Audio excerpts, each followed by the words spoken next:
Senhor Deus, nós pedimos a Tua ajuda e Teu auxílio neste momento, Senhor, em que estamos diante da Tua santa palavra. Pedimos, ó Deus, que o Teu Espírito Santo possa conduzir todas as coisas, desde a minha vida, ao falar, até os ouvidos e corações dos irmãos, para receberem essa palavra e crerem nela para serem salvos. Por isso sabemos, ó Deus, que sem o Senhor, nós nada podemos fazer. Precisamos do Senhor em nossas vidas, porque somos pequenos, fracos e pecadores.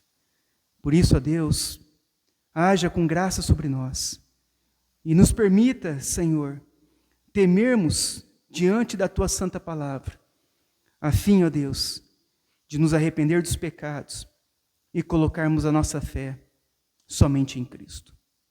É o que eu oro e peço em nome do Teu Filho Jesus. Amém.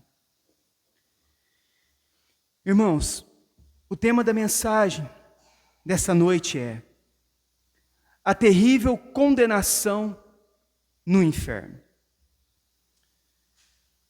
Hoje eu tratarei sobre essa doutrina, uma doutrina esquecida pela igreja moderna, que é sobre o inferno, a condenação do ímpio. E como será o final dos tempos? Muitas vezes nós ouvimos falar muito sobre o final dos tempos. Prepare para o fim está próximo. E como será o fim? A Bíblia diz em Apocalipse 13 que o anticristo se manifestará no final dos tempos. Ele perseguirá a igreja e matará muitos cristãos. A Bíblia relata que será um tempo de grande tribulação, como nunca houve e nem haverá em todos os tempos. É importante lembrarmos que Jesus ele voltará apenas uma vez, e não de forma secreta, mas todo olho o verá. E nesse tempo, a igreja estará na grande tribulação, e a fé de todos será provada. Então, no final da grande tribulação, ao ressoar da última trombeta, como é dito aqui nesses versículos que nós lemos, Jesus voltará para buscar o seu povo e julgar as nações. Quando Cristo voltar, Ele voltará com os seus anjos e com as almas dos que foram salvos. E primeiramente, Ele ressuscitará os mortos e dará um corpo glorioso aos que estavam com Ele no paraíso. E arrebatará os cristãos que estiverem vivos, transformando seus corpos. E despejará a sua ira sobre os ímpios que estiverem vivos, matando todos. Após essa volta gloriosa de Cristo, iniciará um julgamento final e o destino eterno de todas as pessoas. Então Cristo voltará. Quando Cristo voltar, será tempos difíceis aqui neste mundo. Haverá perseguição. A fé dos cristãos serão provadas. Mas quando Ele voltar, Ele virá para trazer a ressurreição dos mortos, o arrebatamento daqueles que estiverem vivos, e despejará o seu juízo sobre os ímpios que estiverem ainda vivos neste mundo. Matará todos, e após isso, a volta dele, o retorno dele, iniciará o julgamento final. E hoje, eu tratarei sobre o destino eterno daqueles que não foram salvos. A terrível condenação no inferno. A doutrina da punição eterna, ela foi afirmada na igreja desde o princípio. Nós vemos na Bíblia sobre a doutrina da punição eterna, do inferno, da morte eterna.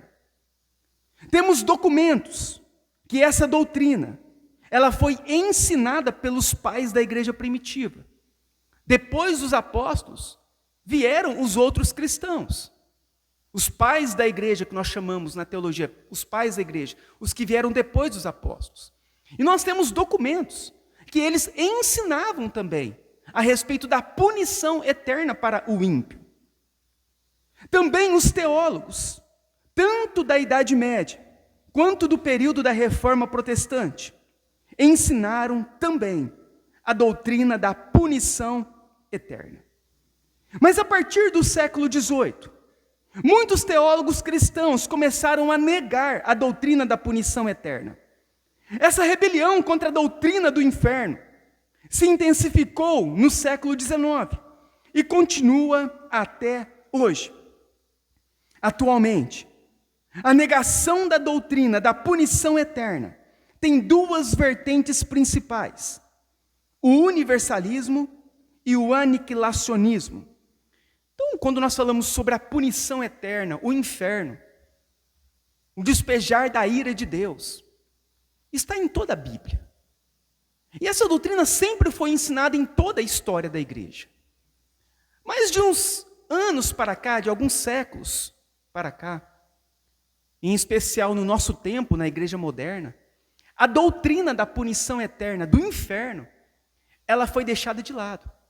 Dificilmente nós ouvimos alguém ensinar para nós como será o inferno, como será a condenação do ímpio, como será a ira e o juízo de Deus sobre aqueles que não foram salvos. E devido a isso, o que vai acontecer? Surgem algumas vertentes para negar a punição eterna. E entre essas vertentes há o universalismo e o aniquilacionismo.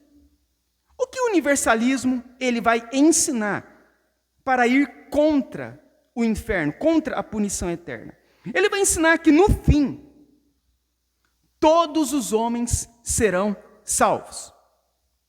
Alguns universalistas afirmam que as pessoas que tenham vivido vidas más poderão ser punidas por algum tempo após a morte, mas que no fim, todos os seres humanos serão salvos, inclusive o diabo e os demônios.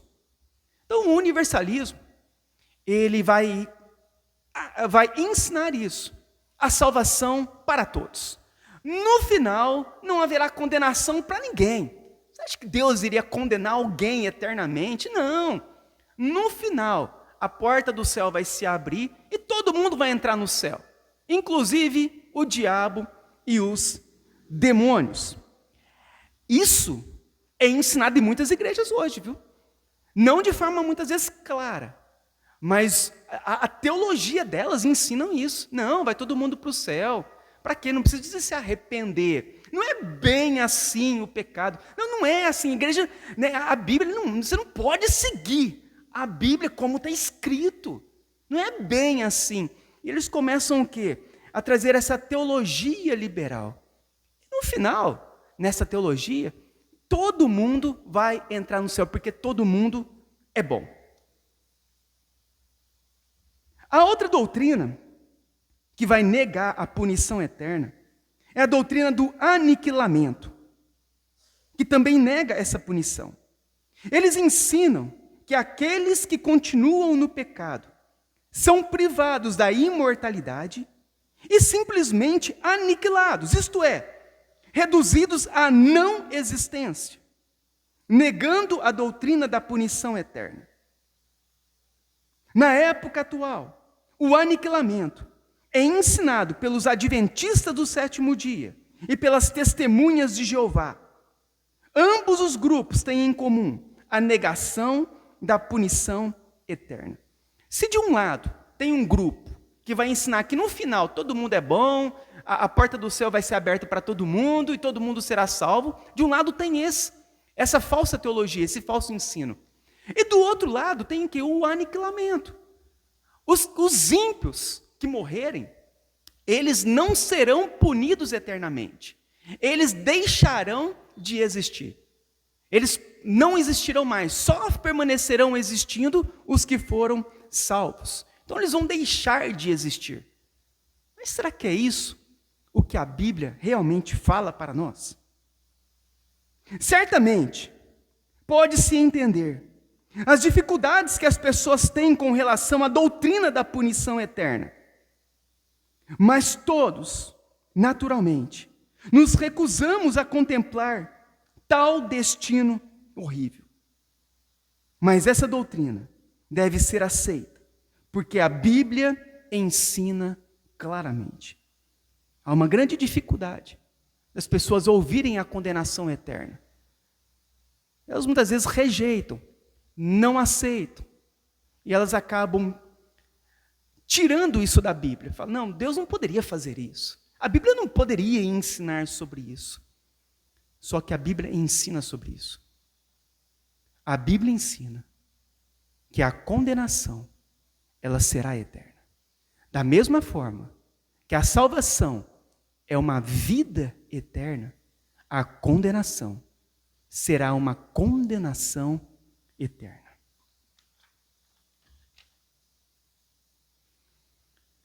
Falar sobre o inferno em nossos dias não é uma mensagem atrativa. Mas o próprio Senhor Jesus foi a pessoa que mais falou sobre o inferno em toda a Bíblia. Jesus, ele ensinou mais sobre o inferno do que sobre o céu. E eu vou destacar aqui as passagens que Jesus fala sobre o inferno. Em Mateus 5:29, Jesus diz: se o teu olho direito te faz tropeçar, arranca-o e lança-o de ti. Pois te convém que se perca um dos teus membros, e não seja todo o seu corpo lançado no inferno. Mateus 10:28. Não temais os que podem matar o corpo, e não podem matar a alma. Temei antes aquele que pode fazer perecer no inferno, tanto a alma como o corpo. Mateus 13:42 e 50. E os lançarão na fornalha acesa. Ali haverá choro e ranger de dentes. Mateus 16:18. Também eu te digo que tu és Pedro, e sobre esta pedra edificarei a minha igreja, e as portas do inferno não prevalecerão contra ela. Mateus 18:8 e 9. Portanto, se a tua mão ou o teu pé te faz tropeçar, corta-o e lança-o para fora de ti. É melhor entrares na vida manco ou aleijado, do que tendo duas mãos ou dois pés, serem lançados no fogo eterno. Se um dos teus olhos te faz tropeçar, arranca-o e lança-o para fora de ti. Melhor é entrares na vida com um só dos teus olhos, do que tendo dois, seres lançado no inferno de fogo. Mateus 22:13. Então ordenou o rei aos servos: amarrai-o de pés e mãos e lançai-o para fora, nas trevas. Ali haverá choro e ranger de dentes. Mateus 23:14 e 15. Ai de vós, escribas e fariseus, hipócritas, porque devorais as casas das viúvas, e para o justificar fazei longas orações. Por isso, sofrereis juízo muito mais severo. Ai de vós, escribas e fariseus hipócritas, porque rodeais o mar e a terra para fazer um prosélito, e uma vez feito, o tornais filho do inferno, 2 vezes mais do que vós. Mateus 23:33. Serpentes, raça de víboras, como escapareis da condenação do inferno? Mateus 25:41 e 46. Então o rei dirá aos que estiverem à sua esquerda: apartai-vos de mim, malditos, para o fogo eterno, preparado para o diabo e os seus anjos. E irão estes para o castigo eterno. Então o que nós observamos é que Cristo é a pessoa na Bíblia que mais nos alerta a respeito do inferno, da condenação eterna. A doutrina do inferno também é ensinada no Antigo Testamento, em Salmos 9, versículo 17, Isaías 33, versículo 14, Ezequiel 32, versículo 27 e Daniel 12, versículo 20. E no Novo Testamento é também ensinada por João Batista em Mateus 3:12, pelo apóstolo Paulo em 2 Tessalonicenses 1:8 e 9, por Judas em Judas 6 e 7, e pelo apóstolo João em Apocalipse 14:10 e 11 e Apocalipse 20:11 a 15. Podemos chegar à conclusão que o inferno é real. O inferno, ele envolve o futuro eterno das pessoas. E esse estado futuro é decidido nesta vida. As pessoas podem zombar, não acreditar e até mesmo negar a realidade do inferno. Mas Jesus disse: não temais os que matam um corpo e não podem matar a alma. Temei antes aquele que pode fazer perecer no inferno tanto a alma como o corpo. É uma doutrina inevitável. Assim como a morte é certa, o juízo também é. Toda pessoa morrerá um dia na terra e acordará na eternidade. Todo ser humano prestará contas a Deus. Nós vemos a seriedade que as Escrituras nos fala a respeito do inferno, da condenação eterna, da eternidade. Em breve, nós partiremos deste mundo. Os nossos dias findarão neste mundo.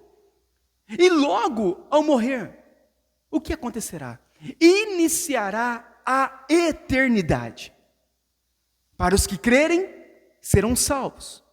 Aos que não crerem, serão condenados eternamente ao inferno. Como o inferno é descrito na Bíblia?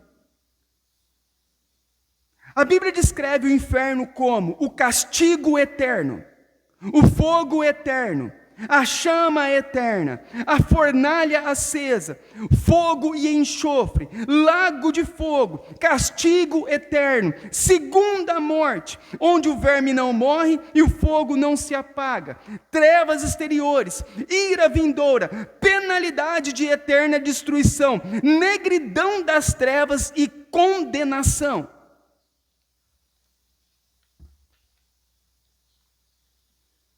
A Bíblia, em todo momento, ela alerta o povo a se arrepender.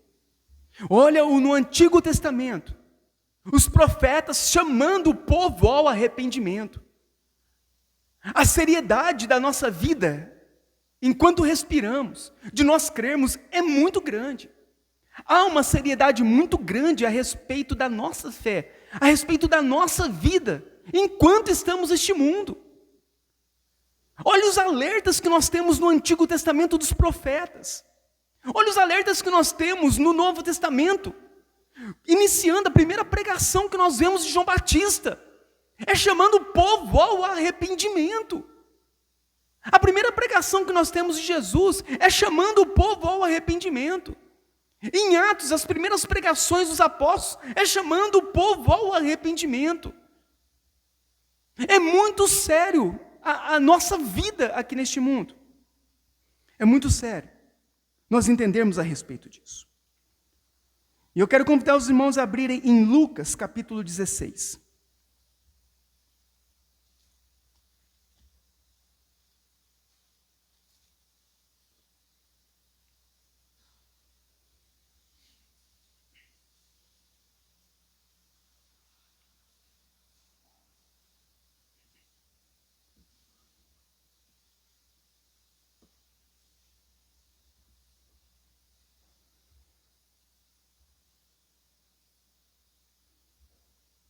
Eu sei, irmãos, que não é uma mensagem agradável de se ouvir, sobre uma condenação eterna, sobre um fogo eterno. Não é uma mensagem agradável de se ouvir, mas ela é uma mensagem ensinada em toda a Escritura. E nós devemos ouvir toda a Escritura, compreendermos as Escrituras e crermos nela. Eu sei que seria muito mais agradável nós falarmos sobre prosperidade, vitória, e curas, libertação e tudo mais. É muito mais agradável aos nossos ouvidos. Não é uma mensagem muito agradável falar sobre condenação eterna. mas é uma mensagem urgente hoje para a igreja. A igreja, ela tem cada vez mais caminhado para longe das Escrituras, para longe de Cristo. Ela tem cada vez mais se enchido, como a Bíblia fala, né? Daquilo que o coração dela deseja. E seguido falsos mestres, que ensinam aquilo que as pessoas gostam de ouvir. Mas é a mensagem bíblica, verdadeira. Muitas vezes ela vai confrontar a nossa fé.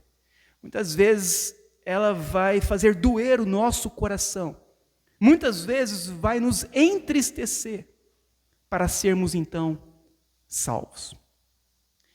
E eu quero ler essa parábola em Lucas 16, a partir do versículo 19, que nós conhecemos muito, que é sobre o rico e o mendigo. Lucas 16, 19 diz assim: Ora, havia certo homem rico, que se vestia de púrpura e de linho finíssimo, e que todos os dias se regalava esplendidamente.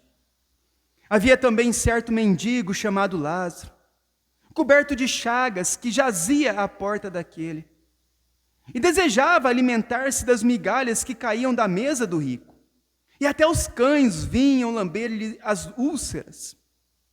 Aconteceu morrer o mendigo, e ser levado pelos anjos para o seio de Abraão. Morreu também o rico, e foi sepultado.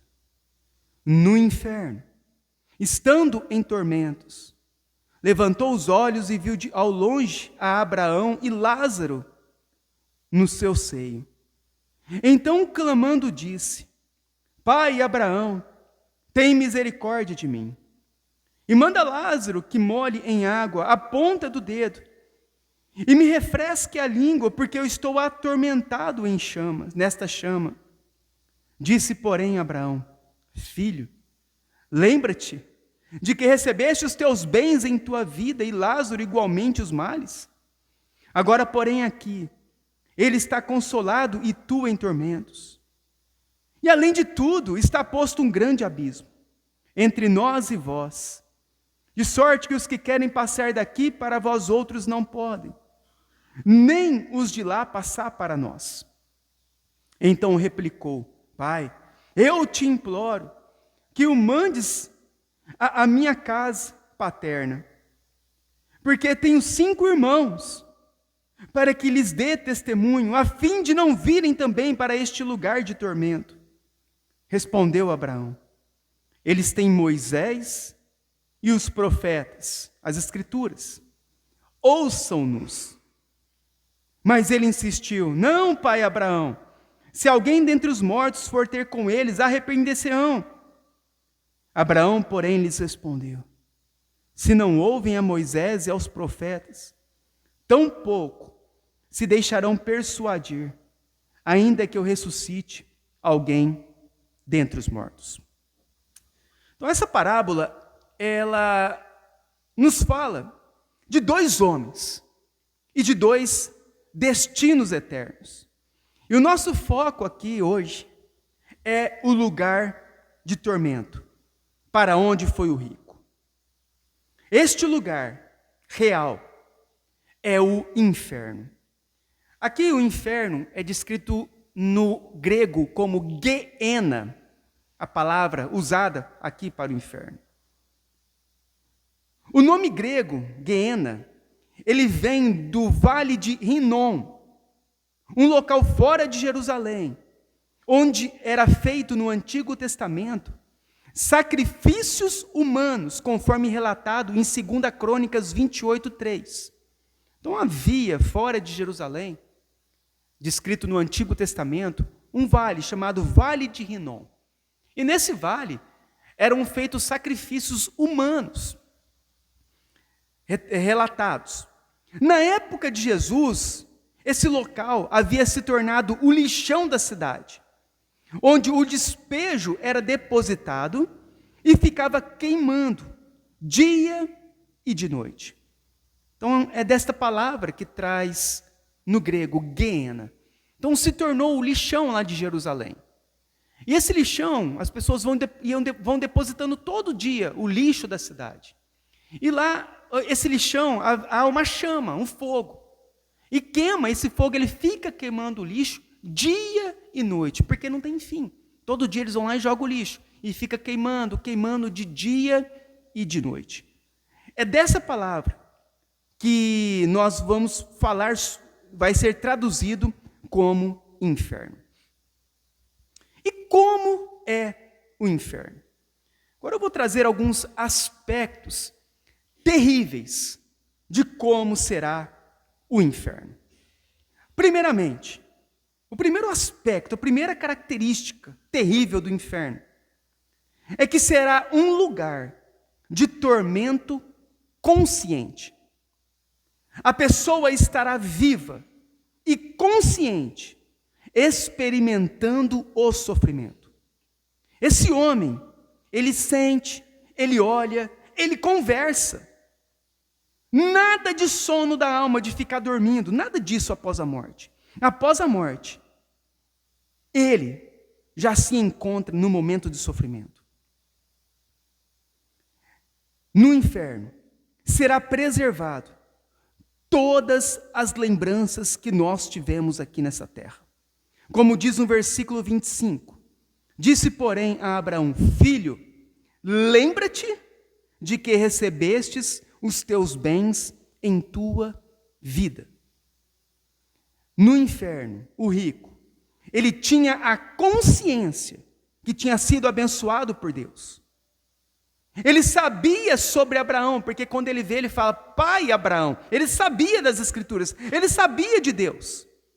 Mas durante a sua vida, ele negou a fé. A primeira terrível característica do inferno é que será um lugar de tormento consciente.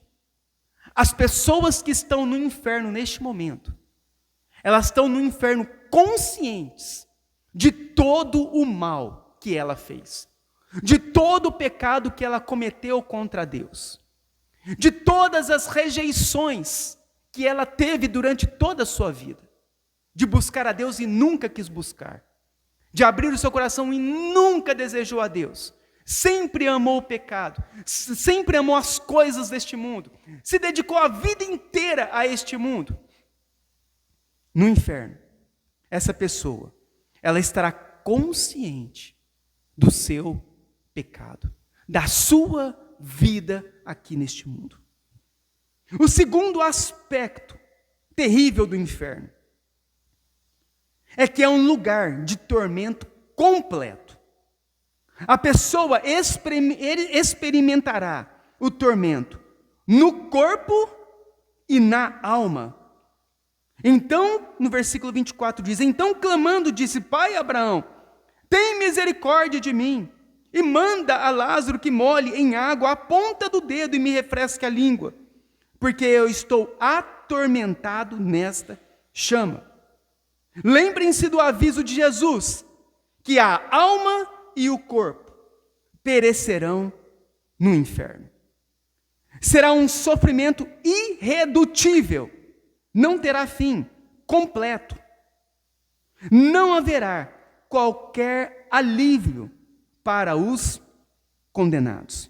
Você vê o rico lá no inferno, sofrendo, clamando. O sofrimento será irredutível. Não haverá uma gota de água para aliviar o sofrimento do ímpio, do pecador, daquele que continuou obstinado em seus pecados. Ele será condenado. E esse tormento será completo. Hoje, os ímpios que morreram, eles estão somente com suas almas no inferno. Na ressurreição, eles receberão também o seu corpo e serão despejados no lago de fogo, juntamente com o corpo. O tormento completo.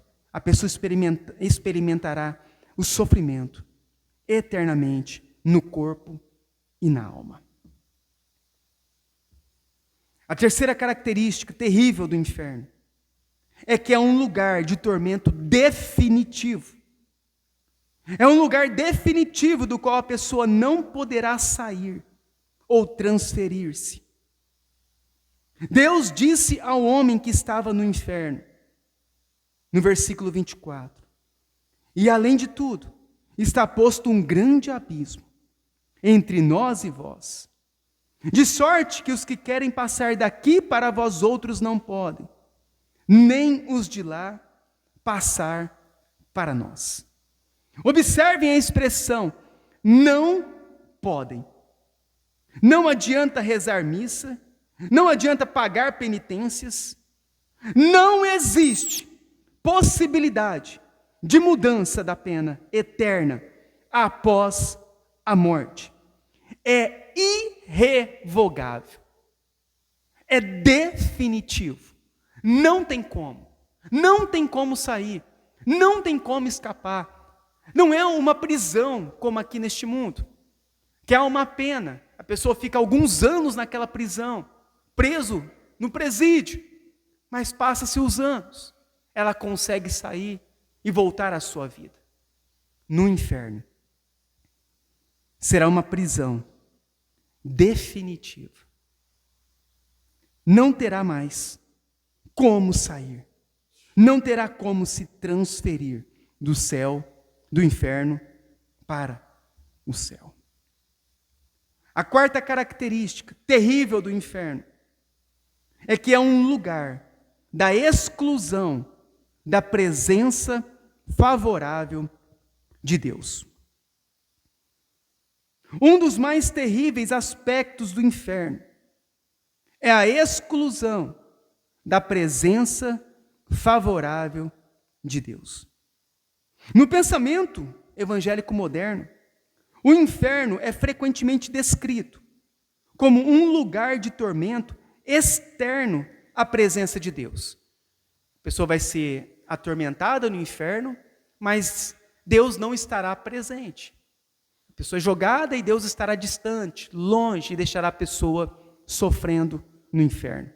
Então esse muitas vezes é um aspecto da igreja moderna, que a igreja moderna ensina. Mas isso não é verdade.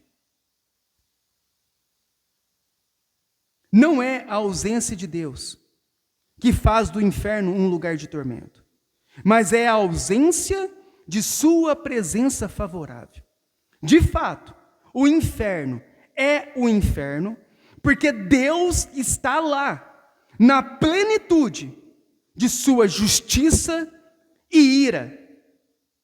O inferno não é governado pelo diabo, é governado por Deus e existe para a glória de Deus. Em Apocalipse 14:10 diz assim: beberão do vinho da fúria de Deus, que foi derramado sem mistura na taça da ira de Deus, e serão atormentados com fogo e enxofre na presença dos santos anjos e do Cordeiro.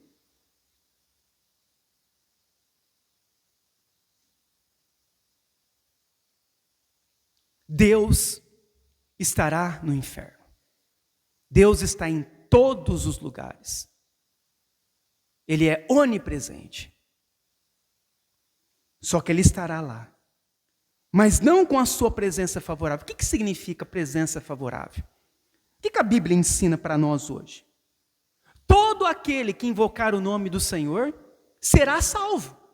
Presença favorável. Hoje, a presença de Deus é favorável para nós, para o pecador. Porque todo aquele que invocar o nome dele será salvo. A presença favorável de Deus. Filhinhos, não pequeis. Mas, se vocês pecarem, lembra que tem Cristo, que é a propiciação pelos nossos pecados. Não peque, mas se pecar, terão perdão. Presença favorável. Hoje a presença do Senhor é favorável. Todo aquele que confessar com a boca, crendo com o coração, será salvo. Presença favorável. Mas no inferno, não haverá mais essa presença. No inferno é um lugar de juízo. A presença que estará ali de Deus é a presença da sua justiça e da sua ira santa contra todos os pecadores que não se arrependeram.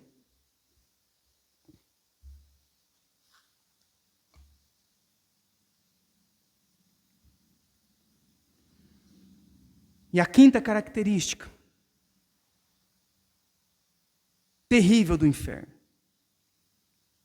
é que será um lugar de punição eterna.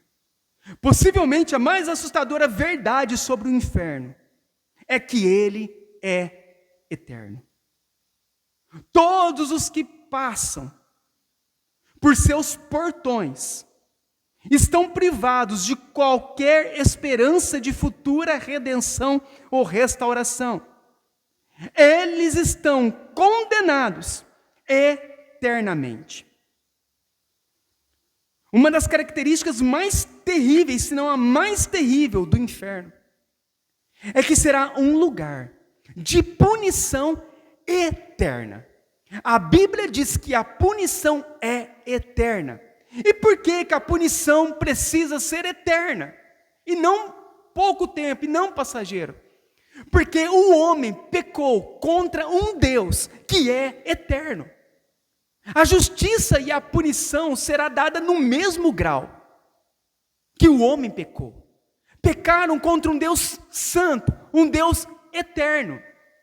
E a punição para esses homens que blasfemaram durante toda a sua vida contra Deus, que durante toda a sua vida desprezaram a Deus, que durante toda a sua vida permaneceram em seus pecados, amando os seus pecados e odiando a santidade de Deus. Cada uma dessas almas, cada uma dessas vidas serão condenadas eternamente ao lago de fogo.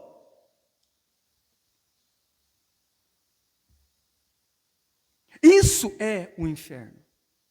Isso é o que vai acontecer com cada ímpio. Sabe quando você está lá na sua rede social e de repente aparece lá a fotografia daquela pessoa que você conhecia? Ah lá, faleceu hoje. Cada uma daquelas pessoas que morreram sem Cristo foram condenados eternamente no inferno. Isso é muito sério para nós. Isso deveria nos alertar muito a respeito da nossa vida, do nosso coração para com Deus, diante da seriedade do inferno. Ao longo das Escrituras, a ideia de fogo é utilizada para comunicar o julgamento e a ira de Deus, revelada contra o pecado e o pecador. É a reação santa e justa de Deus para com todo o que contradiz sua natureza e vontade. É tão aterrorizante e intensamente doloroso como o fogo literal é para o homem em chamas. E ainda assim, não pode sequer começar a descrever o fogo da ira de Deus, que é distribuído contra os perversos no inferno. Irmãos, Deus não poupou o próprio Filho, que apenas carregou os nossos pecados. O que Ele não fará com aqueles que continuarem pecando obstinadamente? Nós não estamos falando que nós julgaremos, que a pessoa não é tão mal assim comparado à minha pessoa. Não sou eu quem julgará. Eu não julgarei segundo o que eu acho proporcional ou não a mim. Quem julgará será um Deus santo e justo. Ele vai abrir os livros, o livro da vida de cada um. E cada um daqueles pecados serão julgados no tribunal santo e justo de Deus. Irmãos, não há pessoas boas. Pessoas desobedientes, viciadas, pornografia, vícios. As suas bocas malicência, falam mentiras, falam mal um dos outros, cobiçam, faz o mal. Desobedecem os pais, têm ídolos, têm idolatria. amam as coisas deste mundo. Não há pessoas boas. Todos pecaram, todos serão julgados por Deus. E os ímpios serão condenados. Aqui há um inferno que é eterno. Eterno. Este lugar, irmão, de tormento, ele pode ser evitado enquanto estivermos nessa vida. Deus disse para o homem que estava no inferno que os seus parentes que estavam vivos poderiam não ir para aquele lugar se dessem ouvido à mensagem do Evangelho. O que é falado para o homem? Eles têm Moisés e os profetas. Ouçam-nos. Tem as Escrituras, tem a pregação, tem o anúncio da verdade. Ouçam-nos. É a única forma. É ouvir o Evangelho. É crer no Evangelho. É confiar na obra de Cristo. Todos os que morrem na incredulidade estão sofrendo neste momento. Não há uma segunda chance e nenhuma utilidade em orar pelos mortos. Essa é a razão porque o Evangelho é tão urgente. É o motivo porque Deus nos chama a crer agora. Porque depois de mortos, será tarde demais. Ao olharmos para a urgência de Deus, nós estamos falando da eternidade. Quem não crer em Jesus será condenado eternamente ao inferno, a um tormento eterno, e terão que pagar pelos seus pecados diante de um Deus que é eterno. A Bíblia, ela nos alerta em todo momento. Ela nos mostra a respeito disso. É urgente a pregação do Evangelho. É urgente nós levarmos a sério e crermos em Cristo. Vamos novamente em 1 Coríntios 15.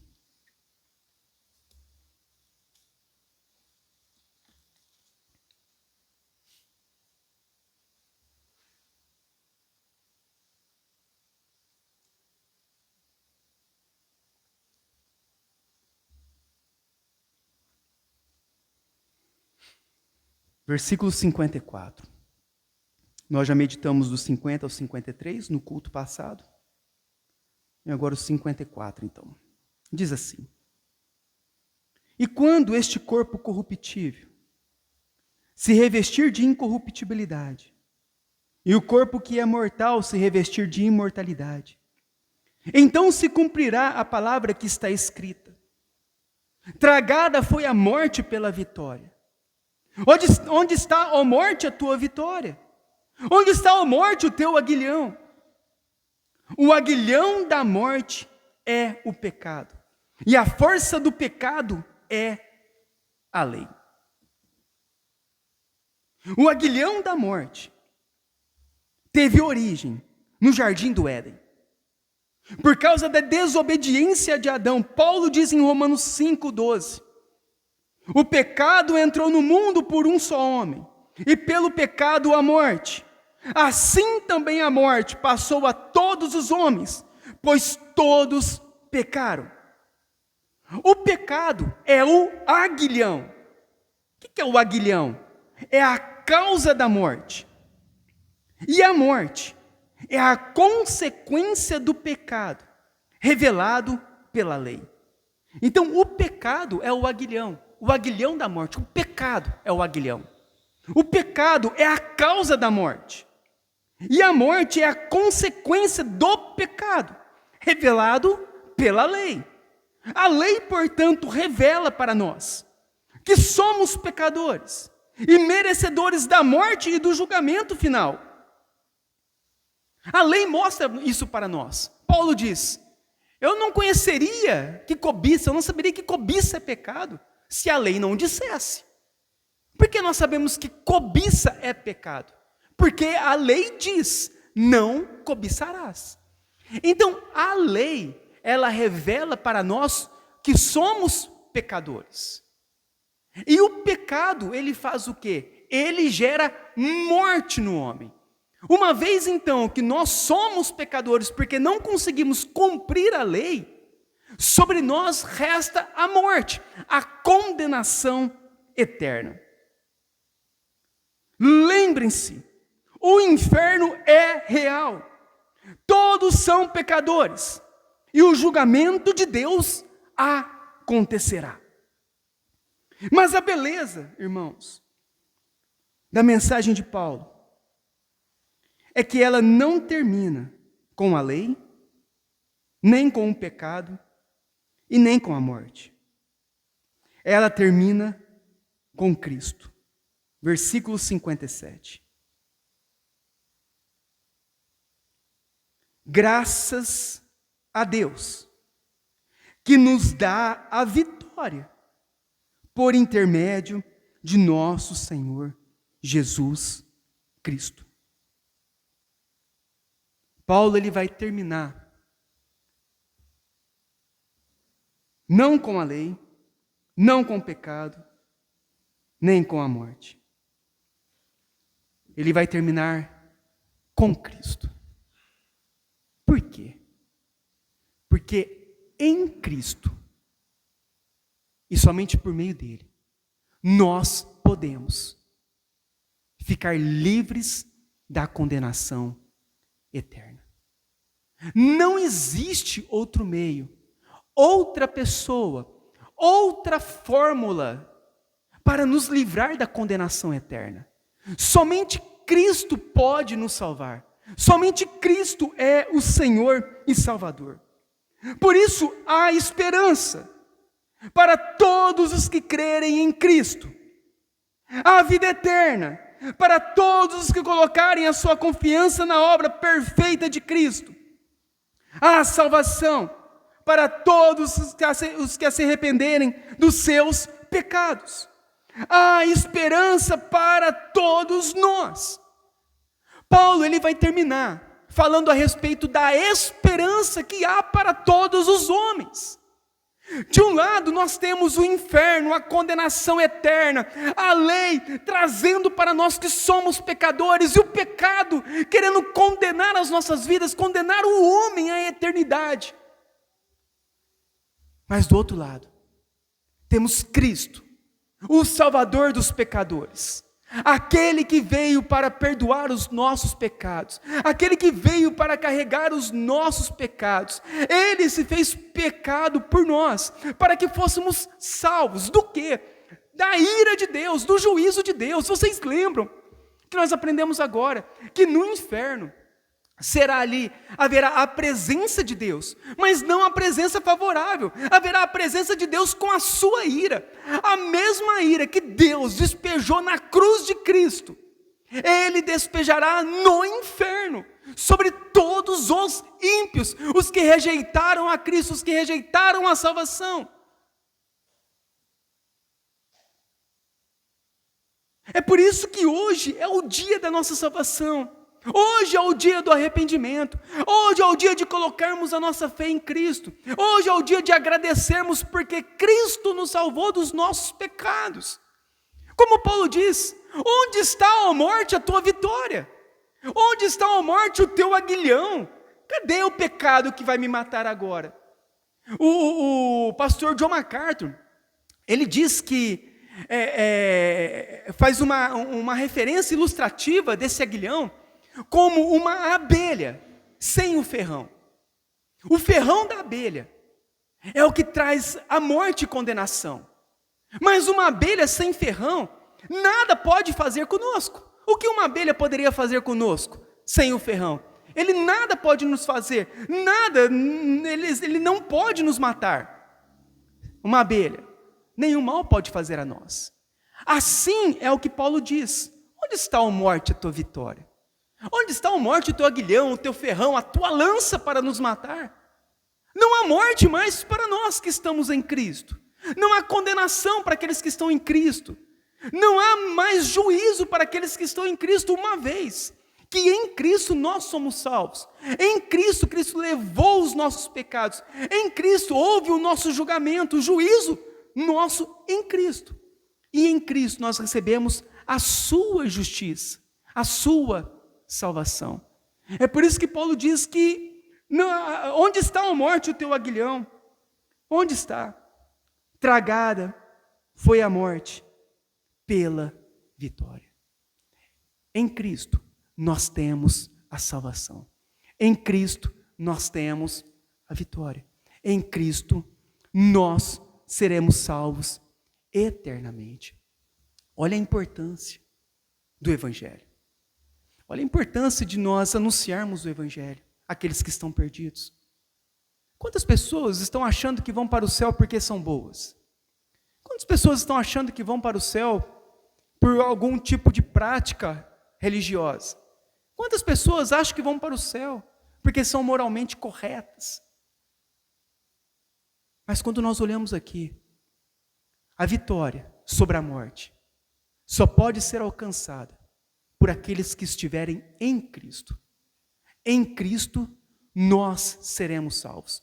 Em Cristo nós hoje somos salvos. E nós vamos fazer uma reflexão sobre a nossa vida, sobre a nossa fé nessa noite. Onde será que nós temos colocado a nossa fé? Em quem nós temos crido? Em quem nós temos confiado? Também fazermos uma análise sobre as pessoas que estão ao nosso redor.